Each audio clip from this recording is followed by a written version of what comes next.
look as purple when I get up here. But you can see that is from our local tax collections of about 25 million. The state collections is about 46.5 million. And then there is a little bit that we get from the federal, about 85,000. For total revenues of $71,675,210. For our general fund expenses, these are broken out on the left by all of the functions that go in to make up our general fund. You can see on the right, the larger portion is made of our instruction and related. That's functions 11, 12, and 13, instruction resources, and curriculum and staff development.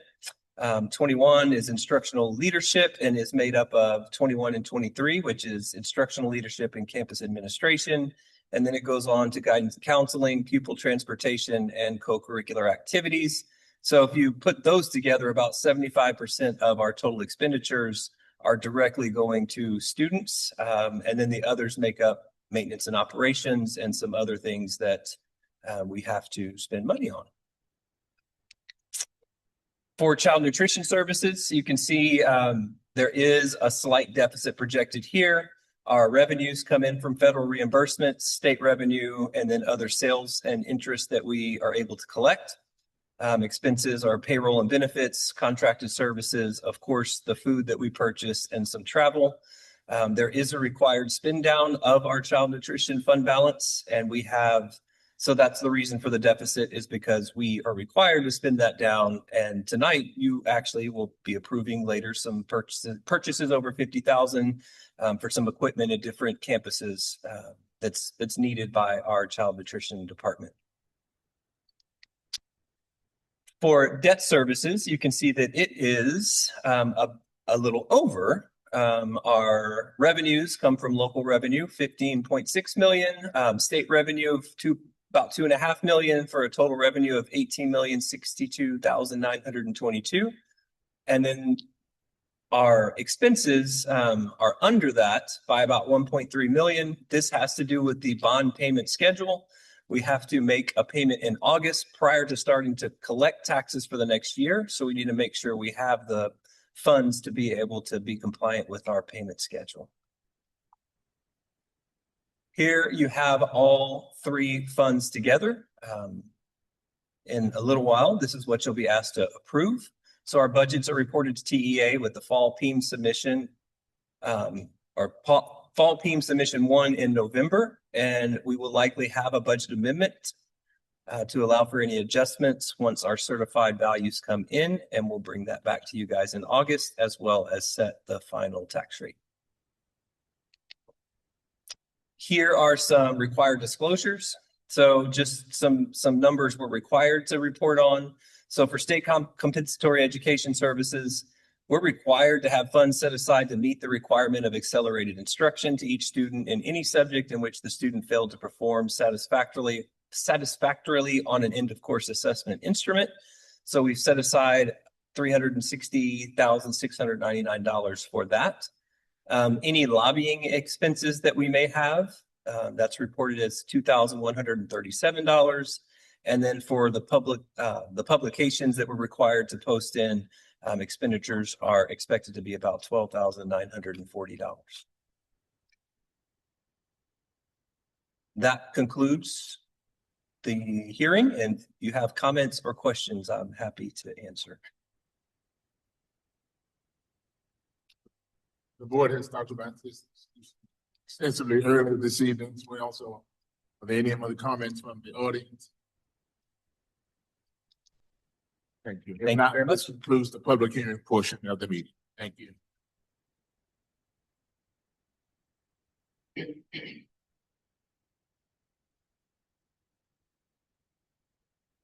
All right, next item is public comment.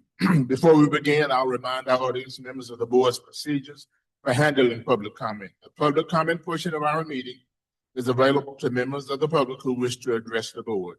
Anyone who wishes to speak during public comment must sign in prior to the start of the meeting and list the item they want to discuss. Any public testimony speakers, each public speaker will be allowed a maximum of 3 minutes to address the board. Any public testimony speakers who require a translator will receive up to 6 minutes to address the board. The public comment portion of the meeting will allow all speakers who have signed up before the start of the meeting to address the board. Please keep your comments and criticisms civil and courteous.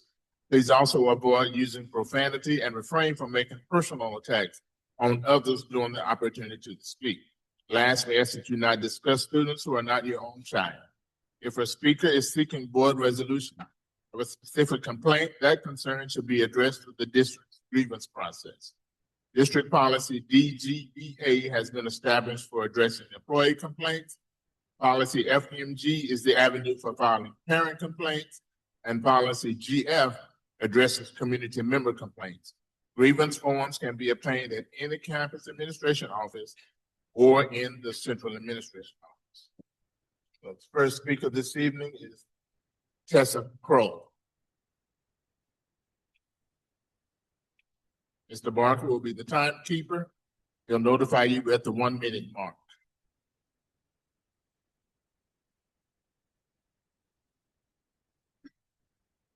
Hey, y'all doing?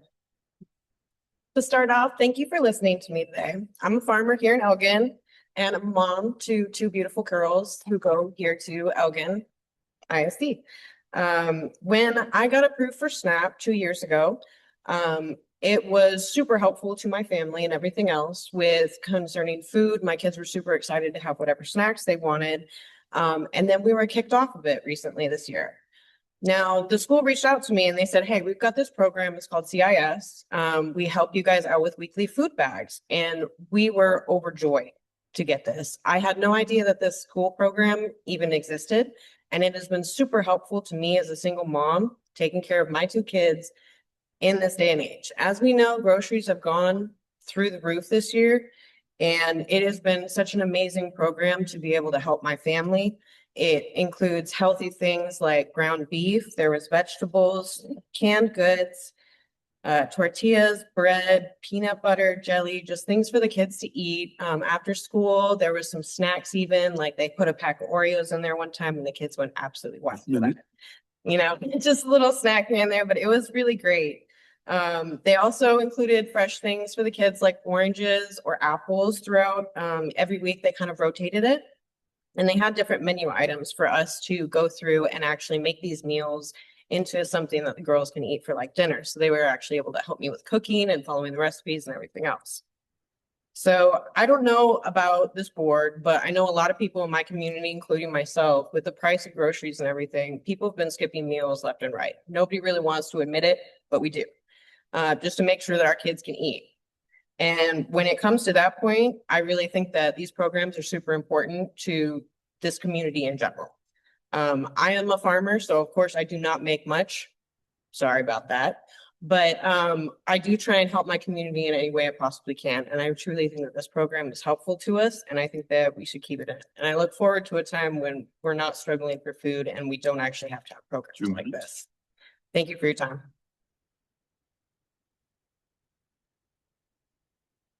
Next is Amber G. I refuse to mess up that last name.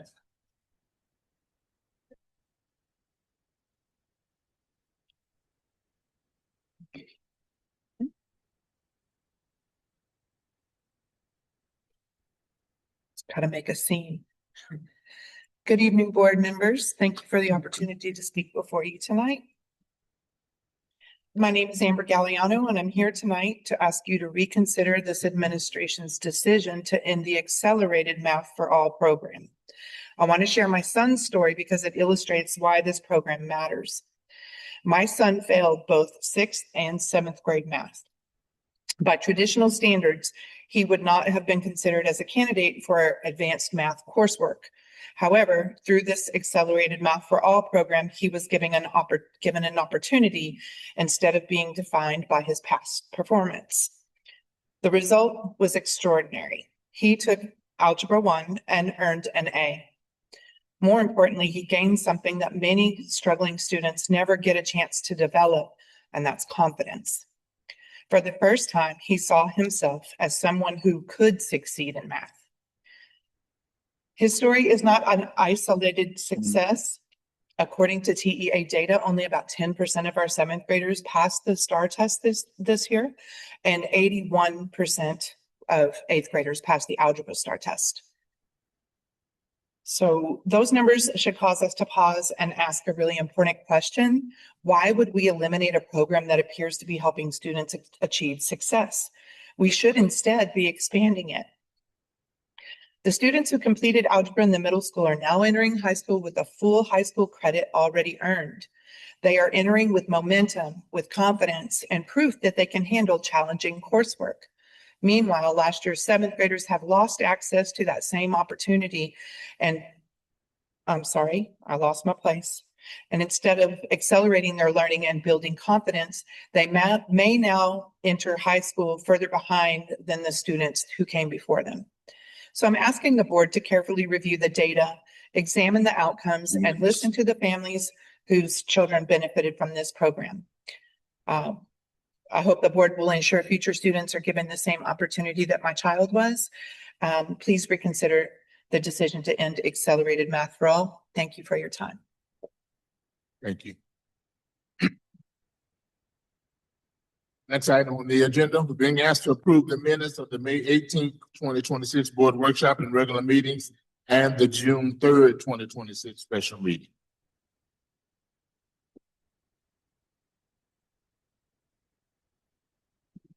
I so move.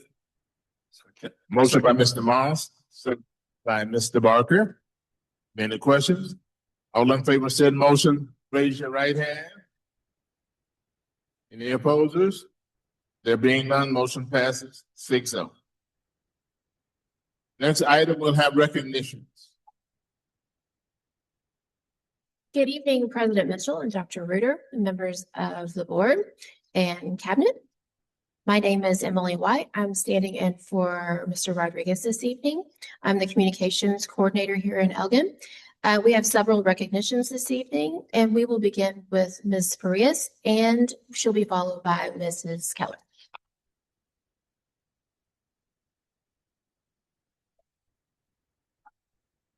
Good evening, President Mitchell, Dr. Ritter, members of the board.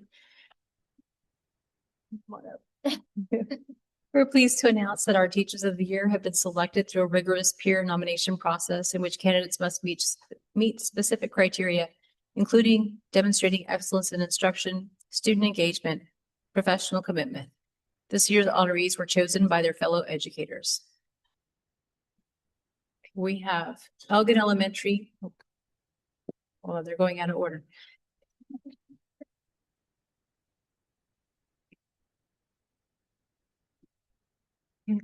Elgin Elementary, Paula Byron. Booker T. Washington, Michelle Gonzalez. Nyack Elementary, Deja Poole. Ms. Poole was also selected as our Elementary Teacher of the Year. Harvest Ridge Elementary, Lacey Bain. Trinity Ranch Elementary, Christian Nuncio. Elgin Intermediate, Dolores Overstreet. Elgin Middle School, Christy Gretzner. Ms. Gretzner was also selected as our Secondary Teacher of the Year. And Elgin High School, Charles Hodge.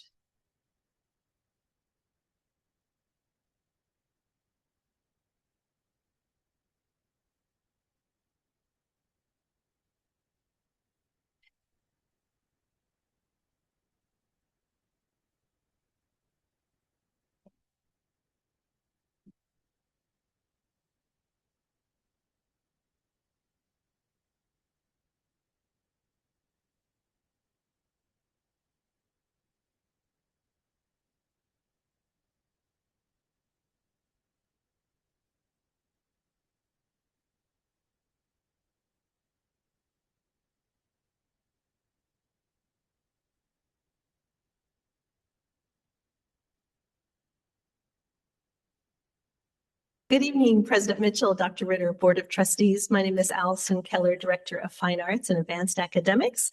Tonight, I'm so excited to start with our Junior VASE, and that stands for Visual Arts Scholastic Students. Every year, middle school students across Texas submit their artworks for adjudication in the Junior visual arts scholastic event.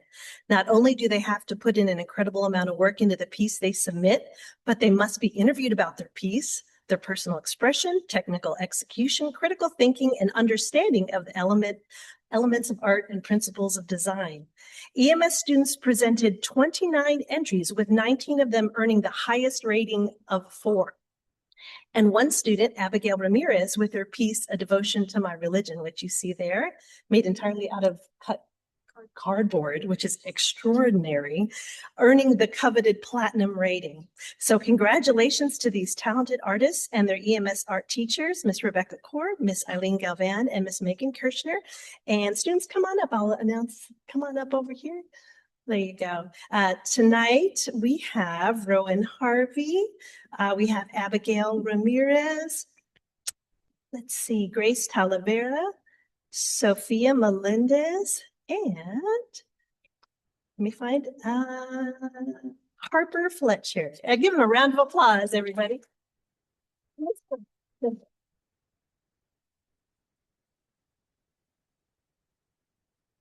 Yeah. Oh, I'm sorry. Rowan, come on. One more picture. Yeah, yeah.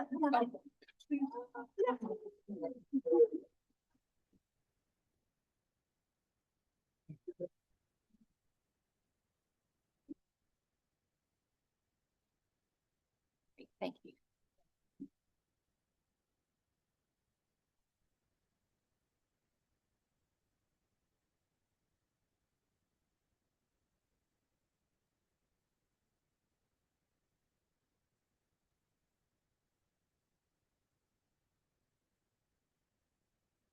Good job. Congratulations.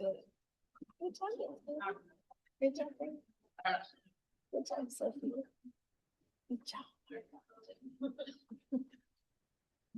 The Texas State Solo Ensemble Contest represents the highest level of individual and small ensemble achievement for music students across Texas. At the state contest, performers are evaluated against the most rigorous standards in music education, and earning a Division I rating, the highest rating possible, is considered the pinnacle of achievement. This year, we're so proud to recognize 4 outstanding Elgin High School choir students and 2 band students who earned a Division I or II at the Texas State Solo Ensemble. They are seniors and on vacation, so we couldn't. So you guys, if you know anything about the band marching schedule, this is about the only week they had to travel. So God bless them for that. They're resting. But please join me in congratulating Bella Navejas, Brooklyn Nickel, Drake McCoy, Devin Shepard. They're from choir, and then Lorelei Louvier and Jalea Price for our band members. Give them a round of applause.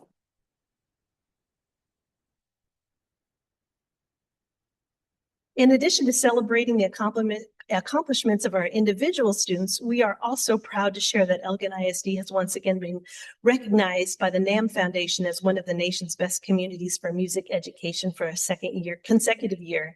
This prestigious designation is awarded to school districts that demonstrate an outstanding commitment to providing high-quality music education opportunities for all students. While this recognition highlights our music programs, it truly belongs to our entire Elgin community. It reflects the collective belief of our Board of Trustees, district leadership, teachers, families, community members, and taxpayers who continue to invest in and support the growth of our young people through the arts. On behalf of the Fine Arts Department, thank you to you, our Board of Trustees, Dr. Ritter, and district leadership, and the entire Elgin community for believing in our students and supporting the arts as an essential part of a well-rounded education. Thank you all so much.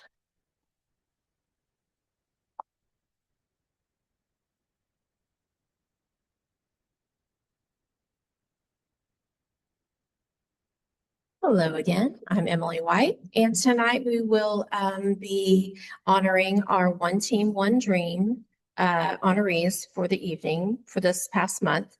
Each month, as you know, we honor an EISD staff member or team or community member who goes above and beyond to embody this spirit. This month's recipients are actually a duo from Booker T. Washington Elementary. Principal Linda Temez says, when a need was presented at our campus, these 2 ladies showed up and stepped up. They worked together to make sure our students received the support that they needed. Congratulations to Erin Tatro and Erica Almanza.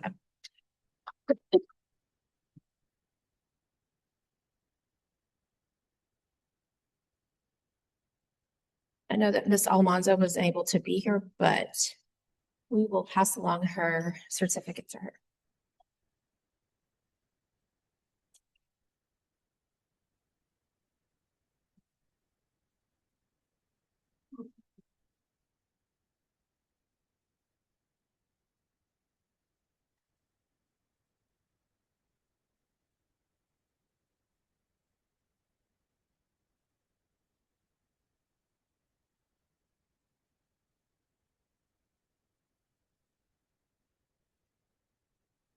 And that concludes our recognitions for the evening. Thank you.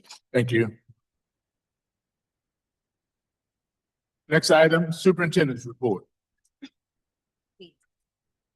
Quite an exciting past month. We've had our graduations, and I think that we would all agree that is one of the very best events that we host. And it's so great to be able to celebrate with all of our students, with both our Phoenix graduation, Elgin High School graduation, and we have some great pictures to show. This was Phoenix graduation. We had 72 graduates, and what made this even more special, this is the first time that we were able to host it in our new auditorium. And so it was a great point of pride for the district and the community and the students and all of the families.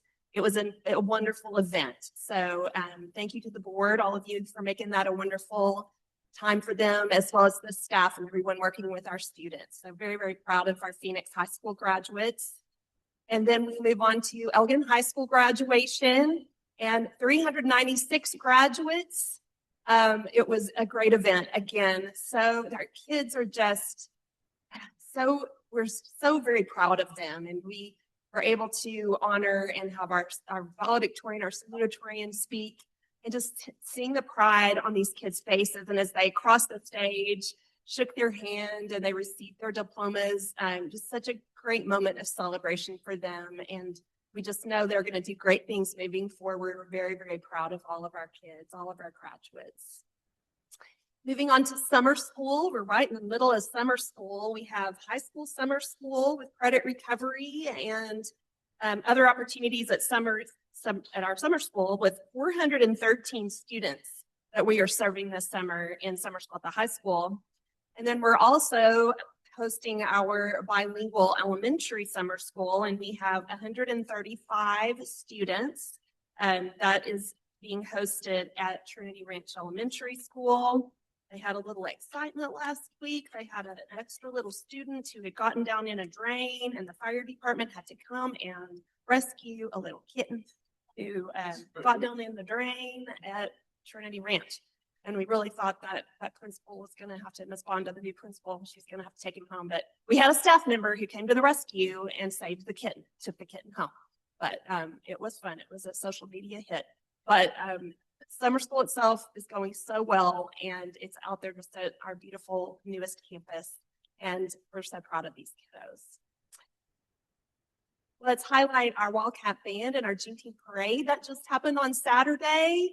We had a great turnout and a great turnout for the parade. And so our kids did a great job. We're always very proud of our kids. They are certainly a point of pride for us as they perform in the parades that we have in our town. And so our community certainly appreciates the parents who were there and got them there, and the practices that they're doing already this summer, but they did a great job. So really proud of those kids. An update on our summer feeding program. This is a great offering that we provide in the school district. It's providing free nutritious meals to children across the community throughout the month of June. It makes sure that our kids have access to healthy meals throughout through the summer, even when school's not in session. They're being offered at Trinity Ranch Elementary and Elgin High School, where we're hosting our summer school, but it's open to all children in the community free of charge. And it just reinforces our district commitment to serving and supporting our community with the needs that they have and providing access for families. So the numbers are really quite staggering. We have served so far 2,837 breakfasts and lunch, 4,646 lunches. So that's pretty impressive. Our child nutrition staff have all done a great job providing this and coordinating the operations and maintaining that quality service. And it's just a great welcoming environment for our students and families. So that's a point of pride for the district as well. Then looking ahead, we have a job fair on June 17th from 9 a.m. to 12 noon, and that's going to be held at Harvest Ridge Elementary School. We have Western Days coming up June 26th to 28th, which is always a very busy time for our students who and volunteers. A lot of us help with that entire weekend, and lots of fun times for our community. The parade is on the 27th on Saturday at 10 a.m. And the district actually serves as the organizer for the parade. We help with that parade for our community with the chamber. And then the Purple and White Jubilee is on the 27th at 1 o'clock in the new auditorium. And I know there are lots of, that's like the reunion. Is it 2? Yes. Okay, 2 o'clock at the auditorium. Sorry about that. Get it. And then we have summer graduation planned for July 28th. We get to celebrate our kids who are currently finishing up their credits, and they're still going to get to walk the stage. So, and before we go forward, this was my last superintendent's report. I can't believe it, but this is my last school board meeting. And I have to say thank you so much to all of you. It has been an honor serving as your superintendent. I will be retiring after reaching my 35-year milestone in public education. And it's been a phenomenal career, and I'm excited to move on to the next chapter of life. And it's very exciting. My husband retired about 5 years ago, and he's been trying to talk me into it since, and I wouldn't do it. And I really feel like there's so much ahead that what we have done together in this school district, and thank you to the board, thank you to my cabinet, thank you to DLT, campus principals, community parents, and our students for the accomplishments and all of the things we've done together. It's really flown by, it feels like. But these moments of getting to recognize kids and staff, that's really what it's all about. And I am so honored to have served here as a superintendent. So I just want to leave with a big thank you.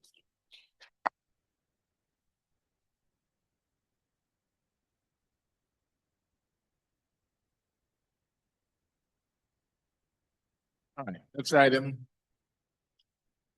My report, I'll just have the board note the pamphlet in front of you that was provided by Tansby Board President Tony Hopkins, and it's just another tool in helping us to promote public education. So that's why he provided these.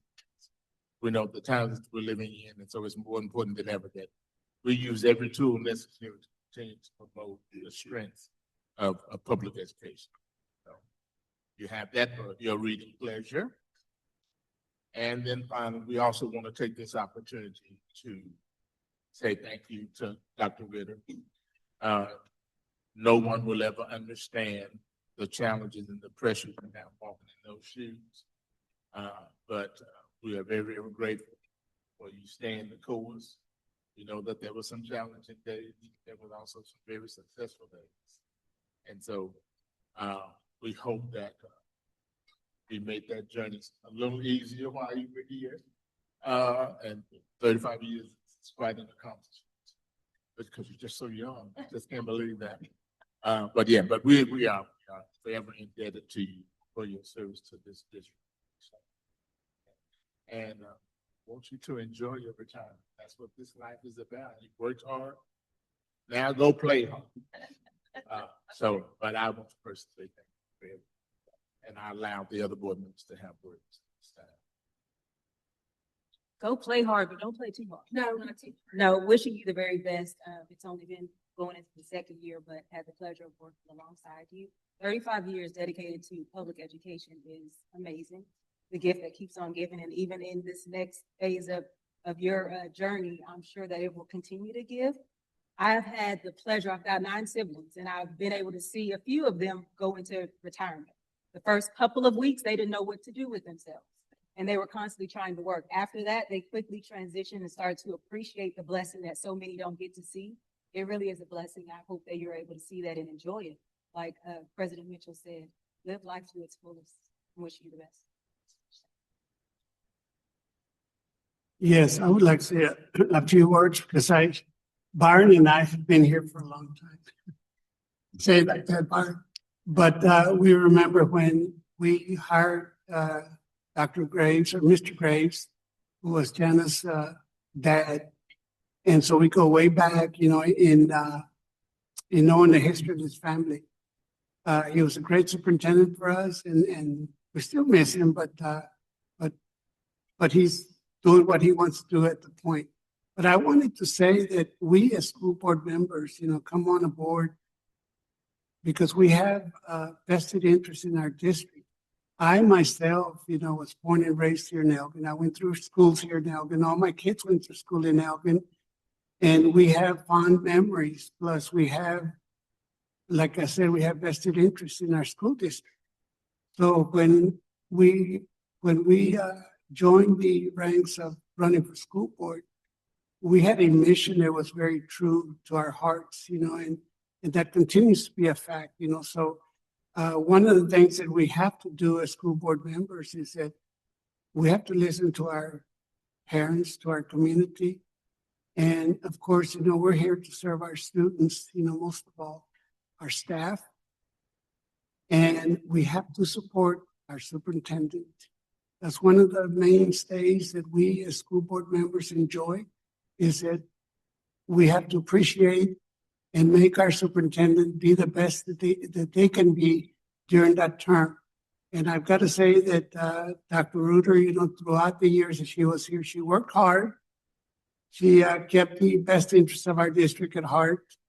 And you can look at the accomplishments, by seeing what she has offered and what she's done in the years that she's been the superintendent.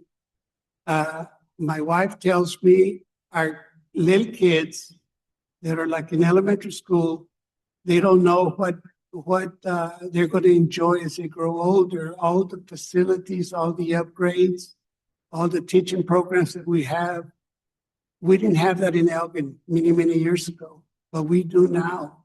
And a lot of it has come under the direction of Dr. Reuter. And for that, we want to say thank you very much. I just want to say thank you. Thank you for all you've done. I know what you've done. And I just appreciate everything. Being 2 kids going through here and a wife working here. So, thanks. And I would like to thank you for your dedication to our district. You've brought a breath of fresh air with new ideas and you started new programs. We're moving ahead because of you. And I just hope that we can continue to do that. We may have to call on you once in a while to say, hey, get this done. But you've been very, very helpful and very dedicated to our district. And you put 110% of your energy into it. And we're going to miss you. And we wish you the best of retire. But let me tell you, as a retired educator, you never do get rid of that. Okay, you're going to be somewhere, you're going to be involved. So, but thank you for your time and your service. Appreciate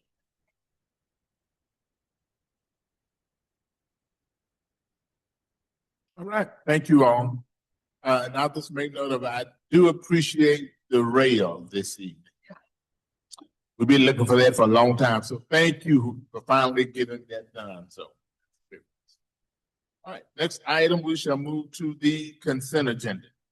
Being asked to approve tax report refunds and adjustments for May 2026, approve financial statement and budget amendment listed for May 2026, approve investment report for May 2026, approve budget amendment A for June 30th, 2026, approve purchases greater than $50,000, which includes Accelerate Learning, Loman Education, Summit K-12, 2021 Bond Project Financial Audit Services, Island Dairy, Flowers Baking Company, A-Smart, that's the district-wide kitchen equipment, Labatt, Age of Learning, approval of the external and administrative contract work, 26-27 compensation plan, the employee appraisal calendar, consideration and action for selection of construction manager at risk, CMAR, for RFP 2026-10, the Elgin High School expansion.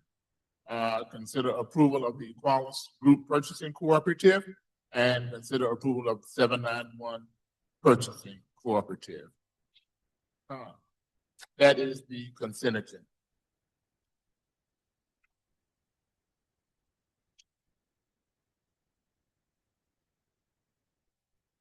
I so move.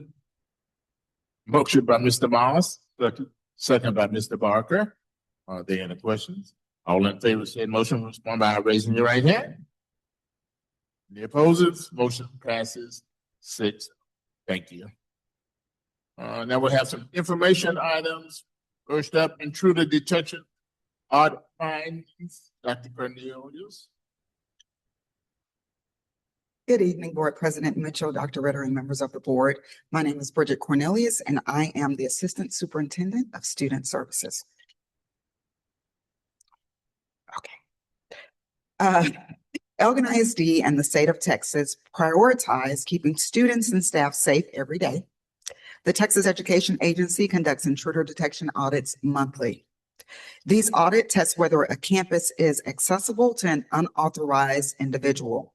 This audit helps districts identify how campuses can improve student safety, such as ensuring exterior doors are locked and creating a safer learning environment for our students and our staff.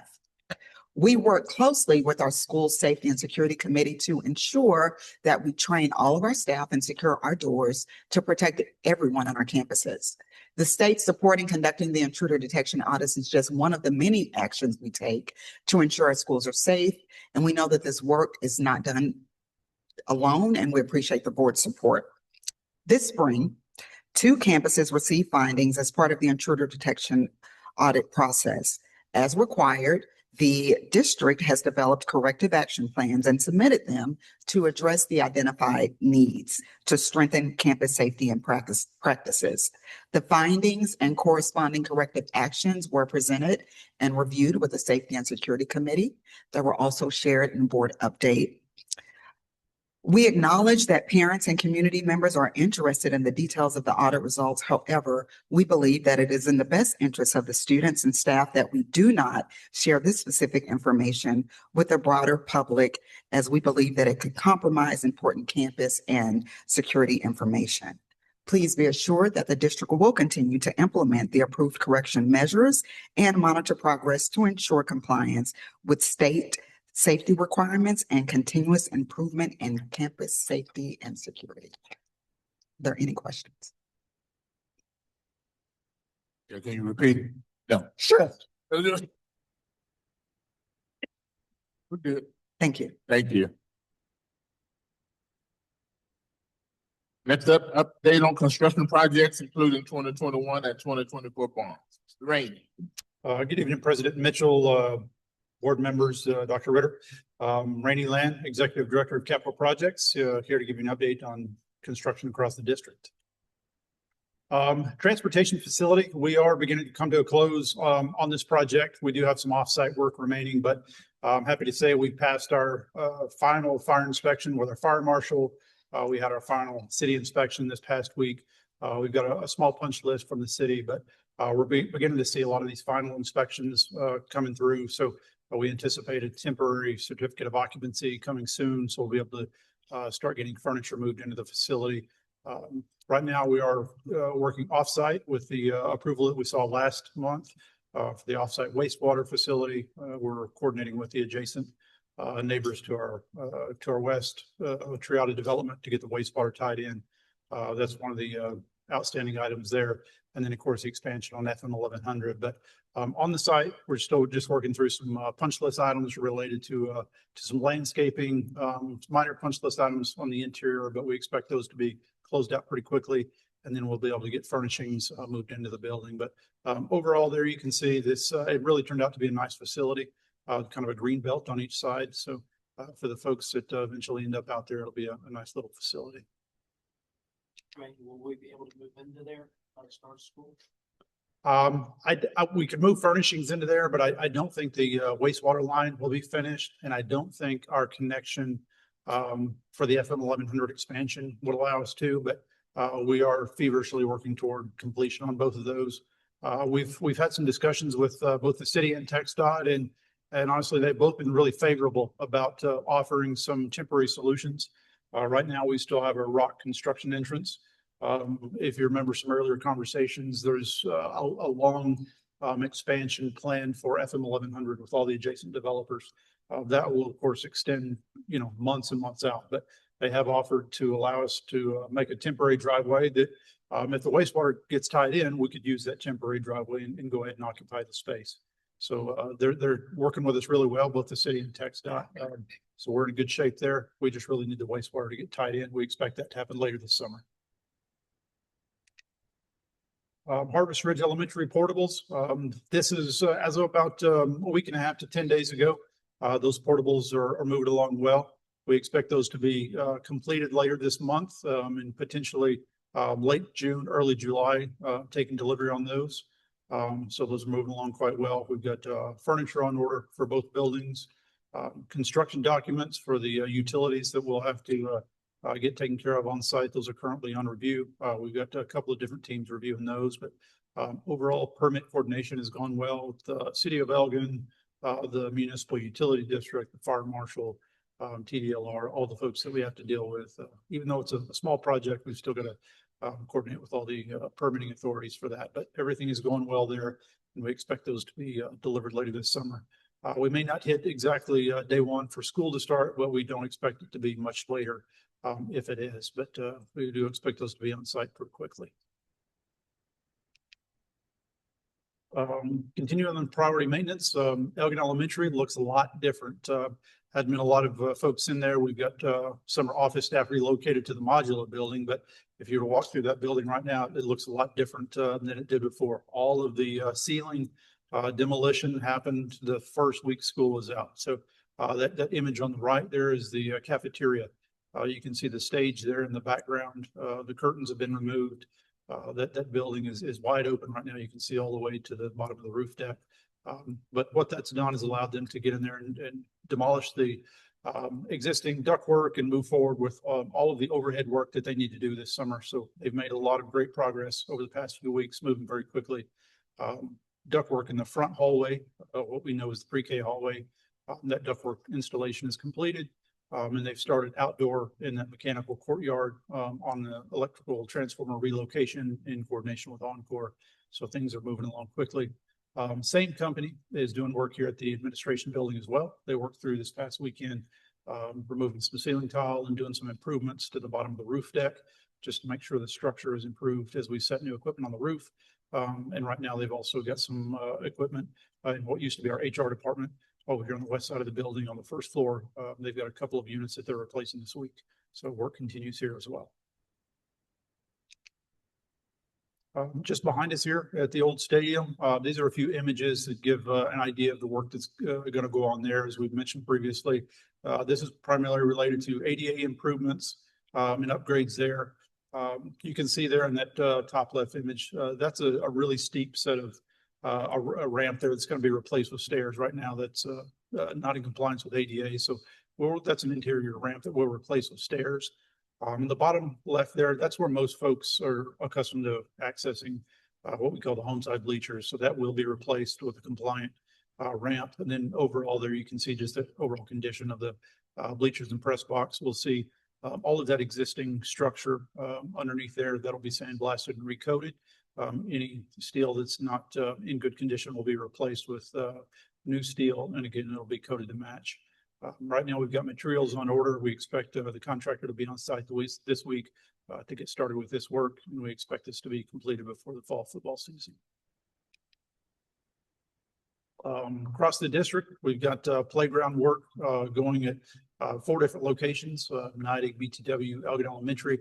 All the playgrounds have been removed, demolished. They're excavating to pour a playground slab to put rubber fall surfacing on it so it'll match what we see at the 2 newer elementaries, Trinity Ranch and Harvest Ridge Elementary.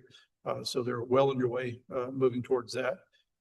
Bottom left there, you can see the Harvest Ridge Elementary courtyard. If you look carefully, you can in the light colored areas, the dirt there, you can see the little the mounds there. That's what they've removed them at this point. That's the areas that are trip hazards for the little ones.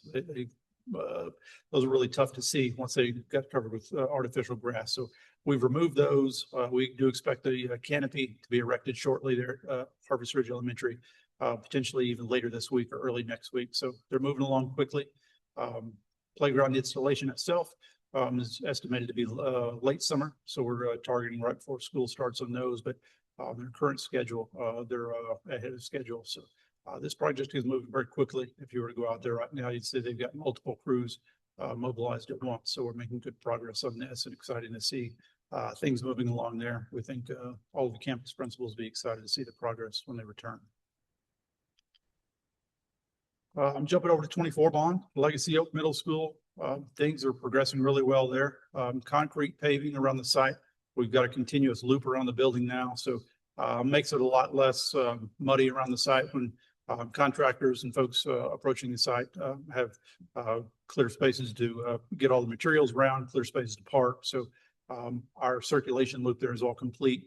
On that right photo, you can see the sheathing continue. That's one of 3 courtyards there. You can see the building projecting out over the second floor, projecting out over that bottom floor. So that'll end up making a really nice courtyard there.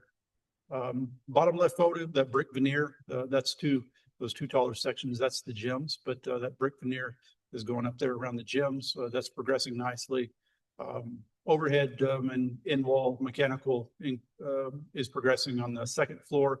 So a lot of the work on the first floor is moved along, and a lot of the work on the second floor is now where they're at as they continue working throughout the building.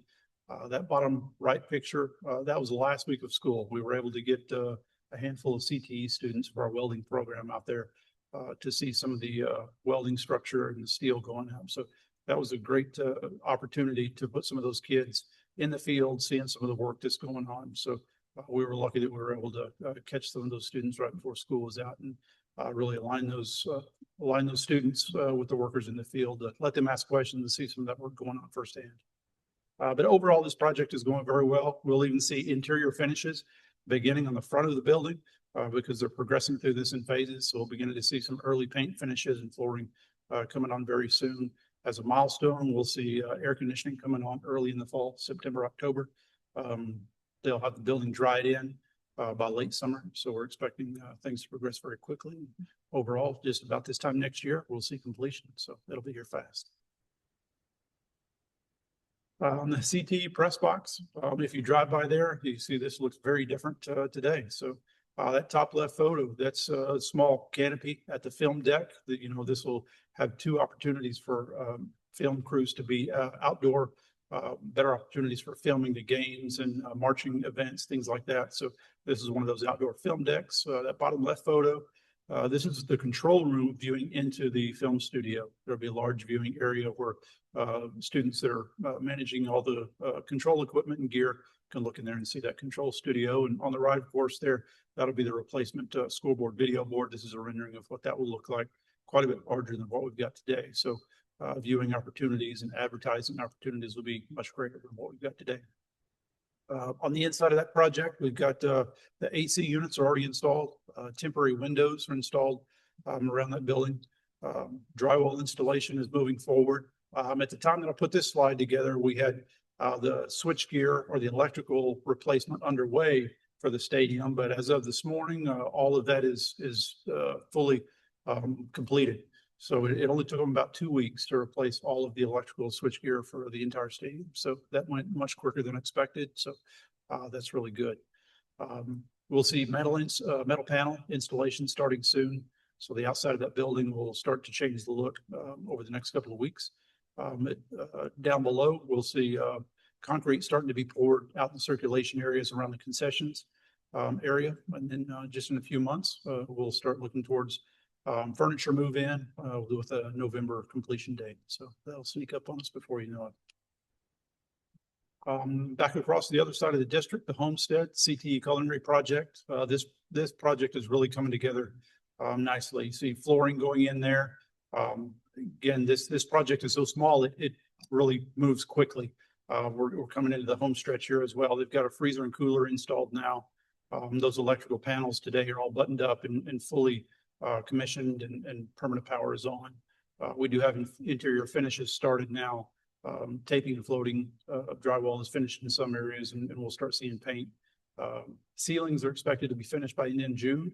And in July, we'll start seeing kitchen equipment arrive. But in that large photo there, you can see all of the ductwork there. There's just a litany of mechanical ductwork and conduits in that ceiling. So it's a very tight space. Once that ceiling goes in, of course, you won't be able to see most of that, but They've just done a great job at coordinating a lot of different trades in a really tight space. There's a lot going on up there for all of the makeup air and exhaust and conduit, electrical, gas, utilities. There's a lot of moving parts to creating such a intricate project in a really tight space. So it's impressive to see. But right now the crews have begun working 6 days a week. I know it's crunch time. We do expect completion for late August. We're coordinating with our CTE team with Maggie Howard. We don't expect students to be out there till September, but that aligns with her schedule. So that gives us a little bit of time to get things wrapped up and ready for students. Elementary 6, we kind of switch back and forth across the district. This is a project that's still in the early stages. We're just now getting into schematic design. So this is what it looked like as we move through concept planning. If you remember, we used a prototype model for Trinity Ranch and Harvest Ridge. So that image on the left kind of depicts how we arrived where we're at today. We had some brainstorming sessions with our architect team and our in-house stakeholders, and we identified some areas for improvement. There's a lot of things we liked about the schools that we built, but we identified some areas that could use for improvement, and we really funneled those down to some common themes, and that was refined even further to some guiding principles. And after really honing in on those, we arrived at what you see there on the right is some preliminary massing. We identified, of course, classroom spaces, a 2-story space, which we anticipated, and then how that laid out on the site. So this just gives us a rough image of what that site could look like. And as we move into schematic design, we'll really begin to pick through that and identify what those spaces look like a little more carefully. So we're excited to continue going on with this and involving the community as we go. We had a really positive community engagement meeting a month ago, and we'll continue to involve those folks as we move through the design process. Continuing with the priority maintenance projects, but staying with 2024 bond, we've talked about the gym bleacher replacements before. This project is still in the early phases. We don't have construction started just yet, but this is just to show you the overall schedule. We anticipate folks mobilizing in July. So we've got some materials on order. We did hear late last week that the new bleachers for Elgin Middle School may be a little bit delayed. So we're trying to work through some challenges on that, but we do still expect all the repairs that we had scheduled to hit just right on the schedule. And we'll continue to work with the vendor and the manufacturer to look at any opportunities to stay with this schedule for the replacement of the bleachers at the middle school.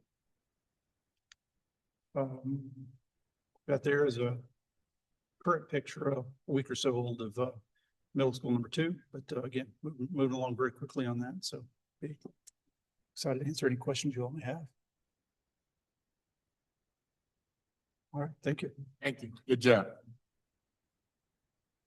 All right, next item, 2026-27 budget adoption. Come on. Thank you. Good evening, President Mitchell, Dr. Ritter, members of the board. I'm Clark Motley, Elgin ISD CFO, and I'm happy to bring you our proposed budget for 26-27 for adoption. Once again, you are reviewing and approving our general fund, our debt service fund, and our child nutrition fund. Here's budget assumptions again. Enrollment of 6,465, which is a projection of 3.6% growth. Attendance rate at 90%. Property value growth is anticipated at 2.5%. Tax collections at 98%. And our M&O tax rate remains the same at 0.7552. INS increases to 0.50 with an overall tax rate of 1.2552. You guys aren't approving our tax rate tonight, just the budget. Here are our funds for you to review. Our revenues again.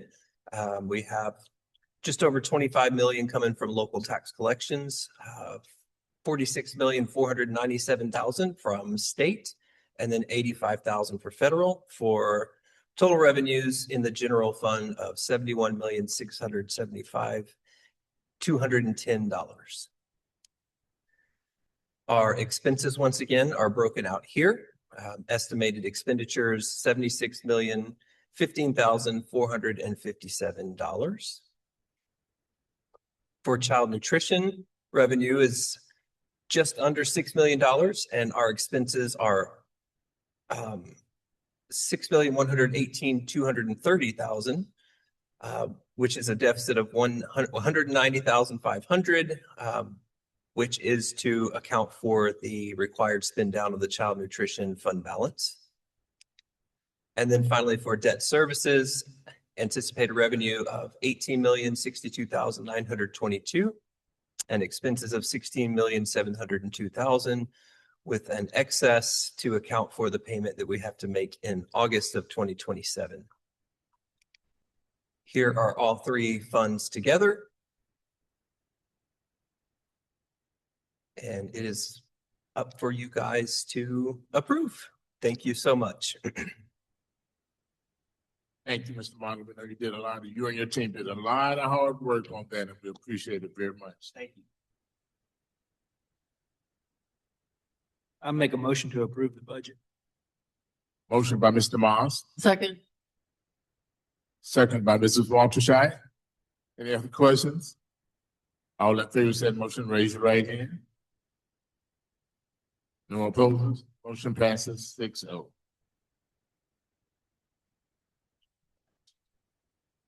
It is 8:04 p.m. The board will recess into closed session and reconvene as allowed under section 551.071 through 551.084 of the Texas Government Code to discuss purchase, exchange, lease, or value of real property, Texas Government Code 551.072, and also to discuss personnel matters, Texas Government Code 551.074, and possible consultation with attorney regarding the same. Should any final action, decision, or vote be required in the opinion of the school board with regard to any matters considered in such closed executive session or meeting, then the final action, final decision, or vote shall be either in the open meeting covered by the notice upon reconvening of the public meeting or at a subsequent public meeting of the school board upon notice thereof, as the school board shall.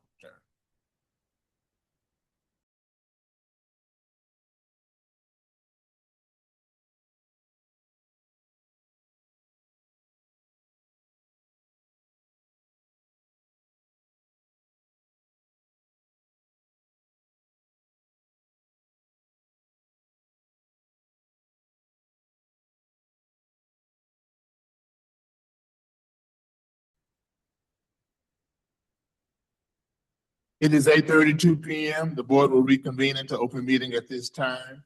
During the closed meeting, all of the items that appeared on the agenda were discussed. No final action, no final decision or vote was taken during the closed meeting. There are no more discussions. Is there a motion to adjourn? I so move. Motion by Mr. Moss, second by Mrs. Wilson. The questions? All in favor respond by right hand. It is 8:33 p.m. and we are adjourned.